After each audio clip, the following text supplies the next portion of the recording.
নমস্কাৰ সকলোকে, কি খবৰ আপোনালোকৰ? আশা কৰোঁ সকলোৰে খবৰ ভাল।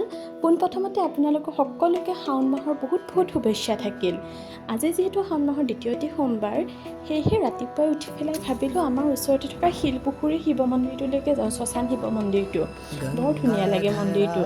তাতে ওলাই গ'লোঁ, লগৰজনীৰ লগতে গ'লোঁ। তাইও বহুত দিনৰ মূৰত ঘৰলৈ আহিছিলে, তাইকো লগ পোৱা হ'ল। যাই তাতে চাকি বন্তিখিনি ধুনীয়া কৰি জ্বলাই ল'লোঁ, জ্বলাই লৈ অলপমান সেৱা চেৱা কৰিলোঁ। আমি যিহেতু একদম ৰাতিপুৱাই ওলাই গৈছিলোঁ, সেইকাৰণে বহুত বেছি মানুহৰ ভিৰো নাছিলে, সেইকাৰণে ধুনীয়া কৰি সেৱা চেৱাখিনি কৰিব পাৰিলোঁ।